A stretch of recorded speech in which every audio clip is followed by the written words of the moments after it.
નમસ્કાર, ન્યૂઝ બુલેટિનમાં આપનું સ્વાગત છે। હું છું પંકજ શર્મા। શરૂઆત મહત્વપૂર્ણ ખબરથી। રાજકોટમાં એક જમાઈએ નાનાજીની છરીના ઘા ઝીકીને હત્યા કરી। શહેરના વિમલનગર વિસ્તારનો આ બનાવ છે। પત્ની સાથેના વિવાદે કરુણ વળાંક લીધો। પત્નીના ઘરે પહોંચી પ્રવીણભાઈ શાહની હત્યા કર્યાનો આરોપ। હુમલામાં મૃતકના પત્ની પણ ગંભીર રીતે ઇજાગ્રસ્ત થયા છે। હત્યા બાદ આરોપી વિવેક ગોસ્વામી ફરાર છે। પતિ પત્ની વચ્ચે લાંબા સમયથી અણબનાવ રહેતો હતો અને તેનો જે વળાંક આવ્યો છે એ આ રીતે આવ્યો છે। હત્યા બાદ આરોપી વિવેક ગોસ્વામી ફરાર થઈ ગયો છે। વધુ માહિતી મેળવીએ। રાજકોટથી સંવાદદાતા હાર્દિક જોશી જોડાયા છે। હાર્દિક, પતિ પત્નીના ઝઘડામાં નાનાજીની હત્યા શા માટે કરી? આ અંગે કોઈ ફોડ પાડ્યો છે તેના પત્નીએ? ચોક્કસથી હાલ આ જે ગુનો છે હાલ એમાં 3 જેટલા આરોપીને જે છે પોલીસે અટકાયત કરી છે। હાલ તેમની પૂછપરછ કરવામાં આવી રહી છે। આ જે સમગ્ર ગુનો છે તેમાં પતિ છે તે રાત્રે આક્રોશે ભરાઈ અને પત્નીના ઘરે પહોંચ્યો હતો, પરંતુ કોઈ કારણોસર જે પત્નીની હત્યા કરવાના બદલે ત્યાં તેમના નાના હતા તેમના પર જે શિક્ષણ હથિયારોડે ઘા કર્યો હતો। એક બાદ એક હાલ રાજકોટની લોકસેલ ખાતે પોસ્ટમોર્ટમની કામગીરી કરવામાં આવી રહી છે। હાલ પોલીસ દ્વારા પણ જે છે આ સમગ્ર મામલે તપાસ કરવામાં આવી રહી છે। સીસીટીવી ફૂટેજ પણ સામે આવ્યા છે, જેમાં સ્પષ્ટ રીતે જોઈ શકાય છે 3 લોકો છે તે બાઇક પર સવાર થઈ જઈ રહ્યા છે, જેમાંથી એક શખ્સે હત્યા કરી છે। હાલ સમગ્ર મામલે પોલીસ છે તે વધુ તપાસ કરી રહી છે। જી હાર્દિક, આભાર માહિતી આપવા માટે। અમદાવાદમાં અંગત અદાવતમાં કિશોરને ઢોર માર માર્યાનો એક વિડીયો વાયરલ થયો છે। શહેરના ઇન્કમટેક્સ બ્રિજ નીચેનો આ બનાવ 7મી જૂન મોડી રાત્રે આ બનાવ બન્યો। અગાઉ થયેલા ઝઘડાની અદાવતમાં કિશોરને માર મરાયો હતો। સમગ્ર મામલે વાડજ પોલીસે 5 લોકો વિરુદ્ધ ગુનો દાખલ કર્યો। 2 આરોપીઓની પોલીસે ધરપકડ કરી લીધી છે। તસવીરોમાં તમે જોઈ શકો છો કિશોરને માર મારવાના કેસમાં 2ની ધરપકડ થઈ છે। વધુ માહિતી મેળવીએ। સંવાદદાતા ઋત્વિજ સોની જોડાયા છે। ઋત્વિજ, શું વધુ અપડેટ? જી પંકજ, આ બનાવ છે તે 7 તારીખે મોડી રાતનો બનાવ છે। લગભગ 3 વાગ્યાની આસપાસ આ કિશોર છે તે તેના મિત્રો સાથે ચા નાસ્તો કરવા માટે ઇન્કમટેક્સ આવ્યો હતો અને તે દરમિયાન તેના જ કેટલાક મિત્રો જેની સાથે અગાઉ તેને ઝઘડો થયો હતો અને તે ઝઘડાની અદાવતમાં તેને માર મારવામાં આવ્યો હતો। સમગ્ર ઘટના છે તેનો વિડીયો પણ વાયરલ થયો હતો અને જે તે સમયે જ્યારે પોલીસને આ ઘટનાની જાણ થઈ હતી ત્યારે પોલીસે 5 લોકો વિરુદ્ધમાં ફરિયાદ દાખલ કરીને 2 લોકોની ધરપકડ કરી છે। હાલમાં આ જે અન્ય આરોપી ફરાર છે તેને પકડવા માટે પણ પોલીસે તજવીજ શરૂ કરી છે। જી ઋત્વિજ, આભાર માહિતી આપવા માટે। અમદાવાદમાં અસામાજિક તત્વો સામે પોલીસ લાચાર બની। અસામાજિક તત્વોની વધુ એક વખત ગુંડાગર્દી સામે આવી। કડક કાર્યવાહીના બદલે પોલીસકર્મી પોલીસ વાન લઈને રવાના થઈ ગયા। પોલીસ વાનમાં બેઠેલા પોલીસકર્મી સાથે ગેરવર્તણૂકનો એક વિડીયો વાયરલ થયો છે અને આ વિડીયો નરોડા પાટિયા વિસ્તારનો હોવાની ચર્ચા છે। પોલીસ સામે અસામાજિક તત્વોની ખુલ્લી દાદાગીરી જોવા મળી। પોલીસના ખૌફ અને કાયદો વ્યવસ્થાને લઈને પણ સવાલ ઉઠી રહ્યા છે। આ સમગ્ર મામલે નરોડા પોલીસે હવે વધુ તપાસ હાથ ધરી છે।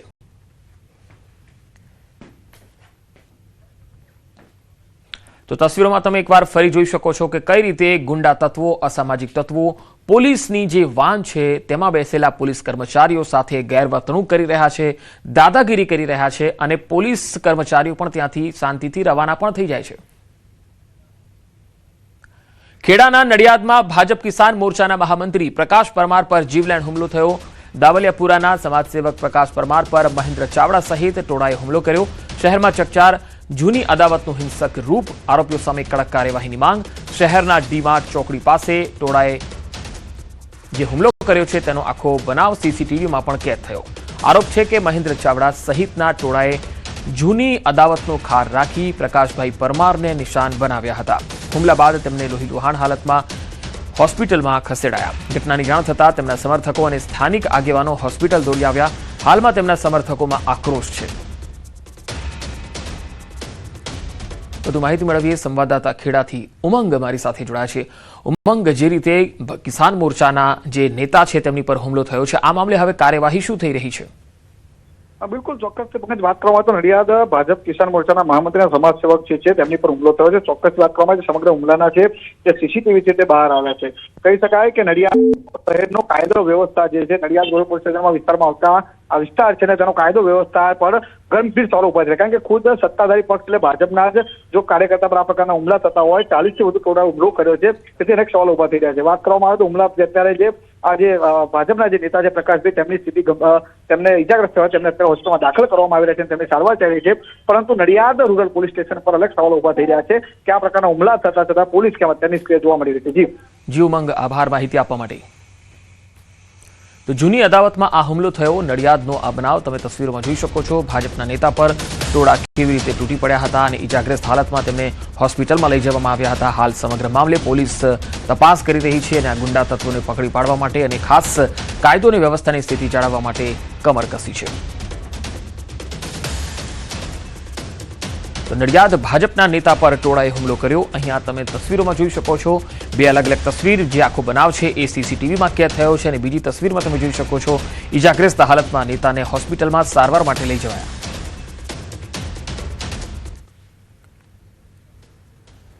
રાજકોટમાં પાઠ્યપુસ્તકની અછત મામલે શિક્ષણ મંત્રીનું નિવેદન. ધોરણ 11ના પાઠ્યપુસ્તકની અછતને લઈને નિવેદન.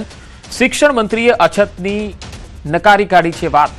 પાઠ્યપુસ્તક મંડળે વ્યવસ્થા કરી છે, તમામ શાળાઓમાં પુસ્તક મળી રહે તે માટે વ્યવસ્થા કરી છે. શાળામાં અત્યારે પુસ્તક વિતરણની કામગીરી ચાલુ છે.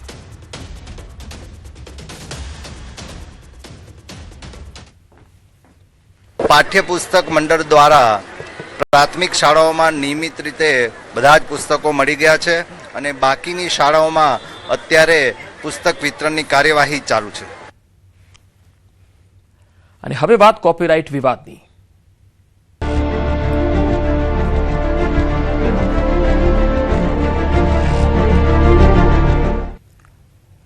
સાળંગપુર ધામ મૂર્તિ કોપીરાઇટ વિવાદ વકર્યો છે. બનાસકાંઠાના પાલનપુરમાં બ્રહ્મ સમાજની બેઠક મળવાની છે. ભગવાનની મૂર્તિ સહિતના ટ્રેડમાર્ક ન હોવા જોઈએ એવું બ્રહ્મ સમાજનું માનવું છે. બેઠકમાં ઠરાવ કરવામાં આવશે અને આ મુદ્દો તાલુકે પહોંચાડવામાં પણ આવશે. ટૂંક સમયમાં પાલનપુર ખાતે બેઠક શરૂ થવાની છે, જેમાં આ અંગેનો ઠરાવ પણ થશે, ચર્ચા પણ થશે. સાળંગપુર ધામમાં મૂર્તિ કોપીરાઇટનો જે વિવાદ છે એ વકર્યો છે. ખાસ કરીને જે શબ્દ છે કિંગ ઓફ સાળંગપુર અને ખાસ કષ્ટભંજન, આવા જે નામો છે તેને કોપીરાઇટ કરવાની જે વાત છે તેને લઈને પણ બ્રહ્મ સમાજમાં આક્રોશ છે. આ રીતે જે એમણે વેપારીકરણ કરી અને કે પૈસા કમાવાનો જે કારસો કર્યો છે તેને શ્રી સમસ્ત ગુજરાત બ્રહ્મ સમાજ રાજ્ય કક્ષા છે સખત શબ્દોમાં વખોડી કાઢે છે. આજે અહીંયા એક રાજકીય મહાનુભાવોને સન્માનવાનો કાર્યક્રમ છે, એમાં પણ એક જનરલ ઠરાવ કરી અને મોકલવાના છે અને લીગલ એક્શન પણ આ સ્વામિનારાયણ ટ્રસ્ટ સામે લેવાના છીએ અને આ ટ્રેડમાર્ક રદ કરે એવી અન્ય સનાતન ધર્મની સંસ્થાઓ છે એને પણ બ્રહ્મ સમાજની સાથે સાંકળી અને આગળના કાર્યક્રમો આપવામાં આવશે. તો સાળંગપુર ટ્રસ્ટના ટ્રેડમાર્ક નિર્ણયનો બ્રહ્મ સમાજ દ્વારા વિરોધ. સમગ્ર મામલે બ્રહ્મ સમાજના આગેવાન અશ્વિન ત્રિવેદીએ નિવેદન આપ્યું. તેમણે કહ્યું કે આ તમામ ચિહ્નો, આકૃતિઓ પર તમામ હિન્દુઓનો અધિકાર.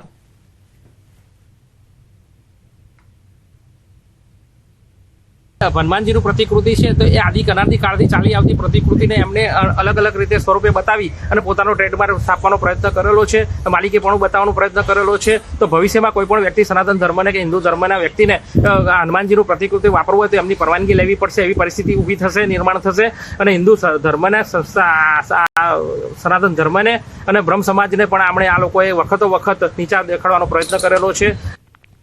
ઉત્તર પ્રદેશના શ્રાવસ્તી જનપદના ગિલોલા વિસ્તારમાં એક અનોખો કિસ્સો સામે આવ્યો. અહીંના બસભરિયા ગામના એક ખેતરમાં છેલ્લા 7 દિવસથી એક ગાય અવિરતપણે ગોળ ગોળ ચક્કર લગાવી રહી હતી. દાણા પાણી વિના ગાયને આ રીતે ફરતી જોઈને સ્થાનિક લોકોએ તેને ભગવાનનો ચમત્કાર માની લીધો અને સોશિયલ મીડિયા પર અફવાઓ ફેલાતા જ ત્યાં હજારો લોકોની ભીડ પૂજાપાઠ કરવા માટે આવી પહોંચી. કેટલીક જગ્યાએ તો જમીનની નીચે ખજાનો હોવાની અફવાઓ પણ ઉડવા લાગી. વધતી ભીડને કારણે જ્યારે સ્થાનિક વહીવટી તંત્ર અને પોલીસે તપાસ કરી ત્યારે જાણવા મળ્યું કે આ ગાય બાજુના ગામના રામ આધાર નામના વ્યક્તિની છે અને તે લાંબા સમયથી મગજની બીમારીથી પીડિત હોવાના કારણે આ રીતે ગોળ ગોળ ફરી રહી હતી. પ્રશાસને તાત્કાલિક ગાયને રેસ્ક્યુ કરી પશુ હોસ્પિટલમાં સારવાર માટે મોકલી આપી અને અફવાઓ પર વિરામ લગાવવા માટે તે ખેતરમાં જિલ્લાના લુણાવાડા પોલીસ મથકે નોંધાયેલા ચકચારી લૂંટેરી દુલ્હનના ગુનામાં મહીસાગર એસઓજીને મોટી સફળતા મળી. લુણાવાડા તાલુકાના ગ્રામ્ય વિસ્તારના એક યુવકને લગ્નની લાલચ આપી કન્યા બતાવીને ખોટી લગ્નવિધિ કરવામાં આવી. લગ્ન બાદ થોડા દિવસ સાથે રહીને આ લૂંટેરી દુલ્હન અને તેના સાગરીતો ફરિયાદી યુવક પાસેથી રોકડ અને દાગીના મળી કુલ 2,70,000 પડાવીને ફરાર થઈ ગયા. પોલીસ તપાસમાં આ સમગ્ર રેકેટમાં કુલ 7 આરોપીઓના નામ ખુલ્યા, જેમાંથી ગુનાની મુખ્ય સૂત્રધાર એવી લૂંટેરી દુલ્હન તેને સાથ આપનાર અન્ય એક મહિલા આરોપીને ઝડપી પાડી. પોલીસે બંને મહિલા આરોપીની ધરપકડ કરી છે અને કાયદેસરની કાર્યવાહી હાથ ધરી છે. આ ટોળકીએ ભૂતકાળમાં અન્ય કોઈ યુવકોને આ જ પ્રકારે શિકાર બનાવ્યા છે કે કેમ, આ દિશામાં તપાસ ચાલી રહી છે. 7 આરોપી નીકળેલા હતા, પણ એ 7માંથી 2 આરોપી આજરોજ એસઓજીએ પકડ્યા છે અને બંને આરોપીના નામ છે કોકિલાબેન અને રેખાબેન, જેઓ બંને બીજા મહિનાની અંદર આશરે 2,70,000 લગ્નના વિધિના નામે અને ખોટી દુલ્હન બતાવી અને છેતરપિંડી કરીને આ લોકો ફરિયાદી જોડેથી દાગીના સાથે અને દુલ્હન પોતે ભાગી ગયેલા હતા. દેવભૂમિ દ્વારકાના ખંભાળિયામાં ઘી ડેમ નજીક 2 અલગ અલગ સ્થળોએ પાણીનો મોટા પ્રમાણમાં બગાડ થતો હોવાનો વિડીયો સામે આવ્યો. ઘી ડેમ પાસે અનેક જગ્યાએ વાલ્વમાં લીકેજ સર્જાયું, જ્યારે બીજી જગ્યાએ પાણીની પાઇપલાઇન તૂટી જતા સતત પાણી વહે છે. પાઇપલાઇન અને વાલ્વની ખામીના કારણે હજારો લીટર પાણીનો બગાડ થઈ રહ્યો હોવાનું સ્થાનિકો કહે છે. ચોમાસું બેઠું નથી અને લોકો પાણી માટે વલખા મારી રહ્યા છે અને બીજી તરફ કિંમતી પાણીનો બગાડ થઈ રહ્યો છે. તંત્રની કામગીરી સામે લોકો આક્રોશ પણ ઠાલવી રહ્યા છે.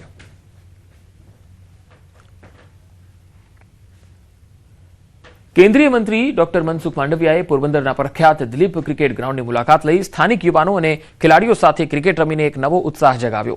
દેશભરમાં કાર્યરત ફિટ ઇન્ડિયા અને ખેલો ઇન્ડિયા અભિયાનને વધુ વેગ આપવાનો ઉદ્દેશ સાથે તેમણે યુવાનોને નશામુક્ત અને સ્વસ્થ જીવનશૈલી અપનાવવા માટે પ્રેરિત કર્યા. તેમણે કહ્યું કે દેશના વિકાસ માટે યુવા પેઢીનું શારીરિક અને માનસિક રીતે ફિટ રહેવું જરૂરી છે. આ પ્રસંગે જિલ્લા યુવા મોરચાના હોદ્દેદારો, પક્ષના કાર્યકર્તાઓ અને મોટી સંખ્યામાં સ્થાનિક રમતવીરો ઉપસ્થિત રહ્યા.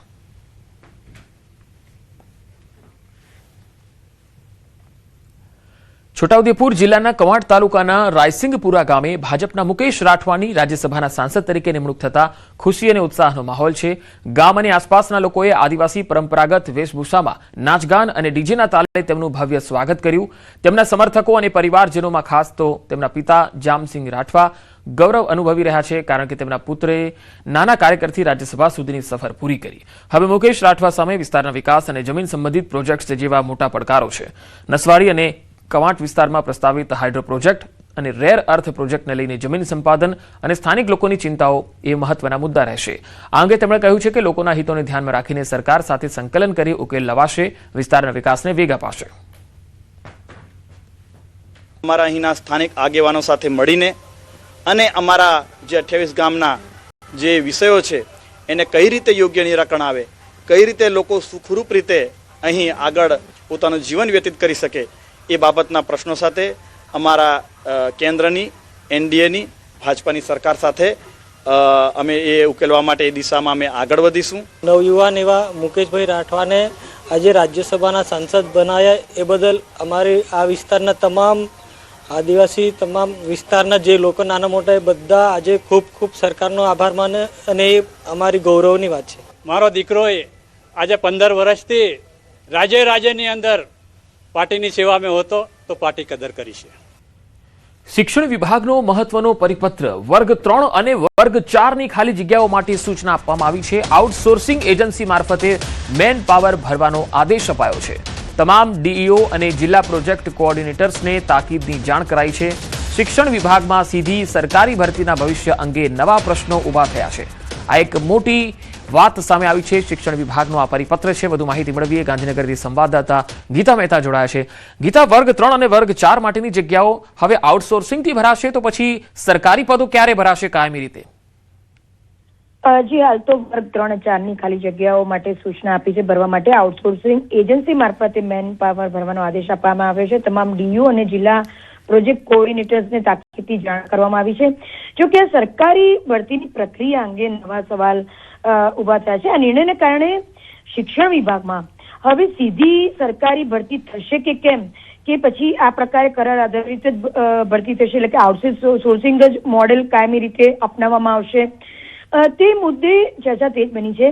આ પરિપત્ર અનુસાર રાજ્યના વહીવટી માળખામાં મોટા બદલાવના સંકેતો પણ જોવા મળી રહ્યા છે, પરંતુ હજુ આ મુદ્દે સરકાર તરફથી વધુ સ્પષ્ટતા આવે તેની રાહ જોઈ રહી છે. કારણ કે હાલ જે પરિપત્ર છે તે આઉટસોર્સિંગથી મેન પાવર ભરવા માટે છે. એટલે એનો સીધો મતલબ થાય કે આગામી સમયમાં રાજ્ય સરકાર કાયમી ભરતી કરવા માંગે છે કે નહીં, એટલે સરકારી ભરતી કરવા માંગે છે કે કેમ, કે પછી આ જ મોડેલ અપનાવશે, આઉટસોર્સિંગથી ભરતીનું મોડેલ જ કાયમી ધોરણે અપનાવશે, એ મુદ્દે સવાલો ઉભા થયા છે. પરંતુ આ મુદ્દે વધુ જવાબ શિક્ષણ મંત્રી જ આપી શકે કે રાજ્ય સરકારની નીતિ અંદર ખાને શું છે. હાલ તો આઉટસોર્સિંગથી મેન પાવર ભરવા માટે પરિપત્ર જાહેર કરવામાં આવ્યો છે, પરંતુ એનો મતલબ એ કાઢવો કે હવે કાયમી ભરતી થશે જ નહીં, એ હવે એનો જવાબ શિક્ષણ મંત્રી જ આપી શકશે. જી ગીતા, આભાર સમગ્ર માહિતી આપવા માટે.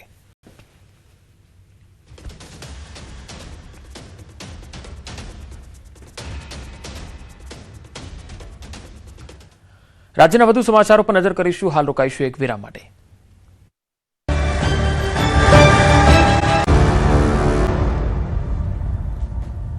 બ્રેકબાદ સમાચારોમાં આગળ વધીએ. ખેડૂતોના વીજ પોલ પ્રશ્ને પરસોત્તમ રૂપાલાએ મહત્વનું નિવેદન આપ્યું. આ પ્રશ્નનો ટૂંક સમયમાં સુખદ અંત આવશે. રાજ્યના કૃષિ મંત્રી સાથે આ અંગે ચર્ચા કરી છે. સીએમ આ તમામ બાબતોથી માહિતગાર છે. રાજ્ય સરકાર ખેડૂતોને નુકસાન ન થાય તે પ્રકારની નીતિ બનાવવા જઈ રહી છે. ખેડૂતો હેરાન ન થાય તે માટે અપીલ પણ કરું છું.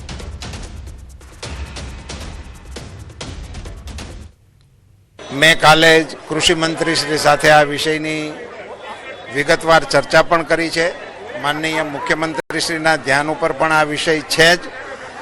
મારી પોતાની માન્યતા એવી છે કે રાજ્ય સરકાર ખેડૂતોના હિતને નુકસાન ન થાય એવા પ્રકારની નીતિ બનાવવા જઈ રહી છે અને આનો સુખદ ઉકેલ વહેલામાં વહેલી તકે સરકારશ્રી દ્વારા લાવવામાં આવે અને ખેડૂતો હેરાન ન થાય એવી અપીલ પણ આપના માધ્યમથી કરું છું. અને હવે વાત કરીશું અલ નીનોની.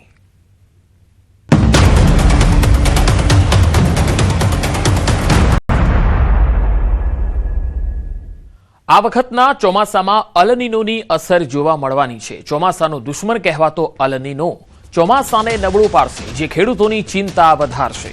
અલ નીનોની અસર અંગે હવામાન વિભાગે આગાહી કરી છે. અલ નીનો એક્ટિવ થઈ ગયો છે. આખી ચોમાસાની સિઝનમાં અલ નીનોની અસર રહેશે, જેથી 94%થી ઓછા વરસાદની શક્યતા છે. આ તરફ હવામાન નિષ્ણાત અંબાલાલ પટેલના જણાવ્યા અનુસાર આ વર્ષનું ચોમાસું દક્ષિણ ગોળાર્ધની હવામાનીય પ્રવૃત્તિ પર નિર્ભર છે.